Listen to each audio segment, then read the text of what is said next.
Hi guys, so may hapon. Magandang hapon po. September 29 ngayon, hapon. So, meron tayong bagong hatch ng pugo. Actually guys, ito yung pang siyam na batch. So, hindi to ganun kadami. Yan guys, makita nyo. Yan. So, nakikita ko guys na yung iba is tuyo na. So, yan. Kailangan na natin itong ilabas at ilagay sa brooder, no? Ayan guys. So, ito sila guys. At kung mapapansin nyo, may mga basa pa, no? At yung iba, tuyo na. So, bali ano nila ngayon guys, nasa 16 days. So, bukas pa to mag 15 days. At meron pang iba na hindi pa napisa. So ang gagawin natin guys, kunin na natin yung mga tuyo para malagay natin sa brooder. Tsaka guys, yung isa sa mga gagawin mo pag tuyo na yung ganito, pugo, pag galing sa incubator, dapat tanggalin mo na talaga para hindi sila manghina dun sa loob, gawa ng sobrang init, no? Okay lang pag basa lang sila, basa pa, pero pag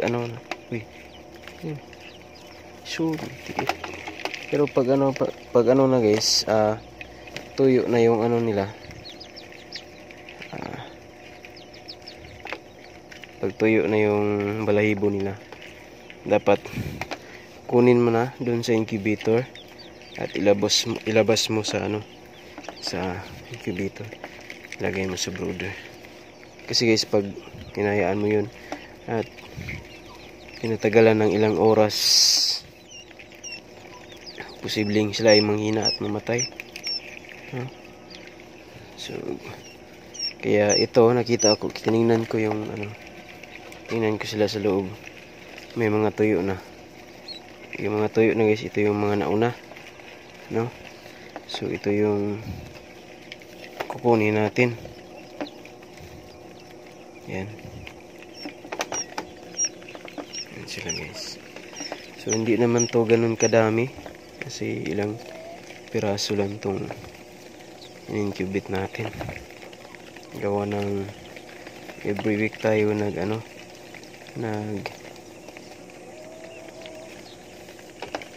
i-incubate, no?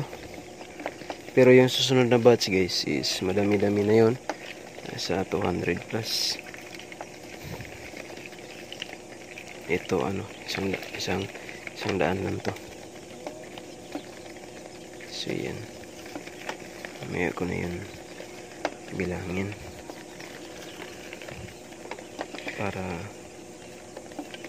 siguro tayo na makakuha natin yung mga tuyo.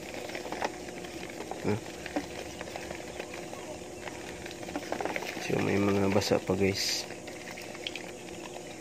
at may mga natira pang hindi napisa na itlog. Sana't isa pa.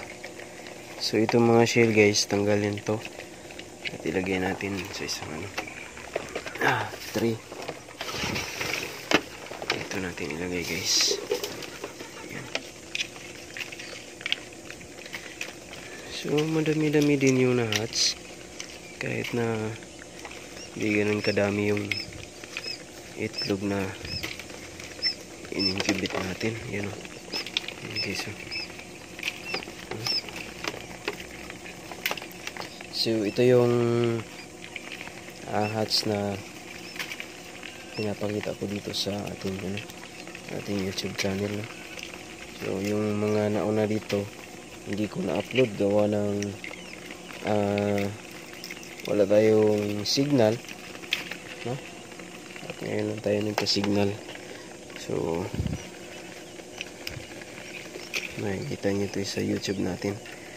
So maraming salamat guys sa mga nag-subscribe, no, sa ating YouTube channel, na hindi naman ganun ka-active, no, sa pag-upload, pero maraming salamat pa rin sa mga nanood. At sa mga hindi pa nanood guys, panoorin nyo at mag-subscribe na rin kayo. No? Malaking tulong na po yan sa ating maliit na bahay. So guys, meron pa mga natira na hindi napisa.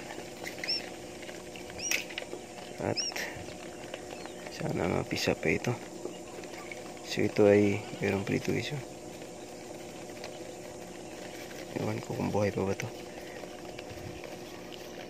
So ibabalik na natin ito sa sa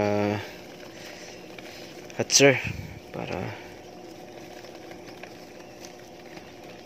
yung iba may pisa pa kaya ito. So yun, ito guys, di ganun kadami, sakto lang, no?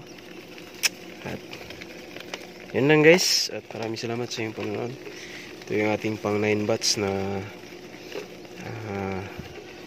hatch, no, sa ating DIY incubator na swing type. Yan, no? So automatic po ito ating incubator. So dito sa kabila, ito yung ito yung hatcher. Yan, wala pang tray kasi hindi naman ganun kadami yung itlog guys na incubate natin. So dito sa kabila guys, ito yung seater. So meron siyang 200 plus. Tapos may bakante pa dun sa babaw. By next week ata maglo-load na naman tayo dito sa ating incubator, no?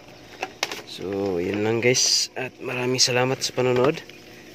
At ilagay na natin to sa brooder. At ito ibalik natin sa ating hatcher para sila ay matuyo. Yan. Ito ating hatcher guys.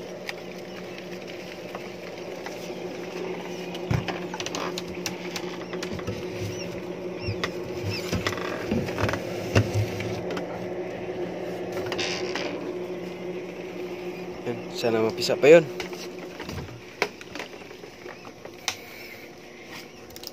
Ito yung temperature guys, 37.5. So ito ilagay natin to sa brooder. Yung brooder nila guys is sinadya ko yun na hindi linisan. Dito guys, ito yung brooder nila. So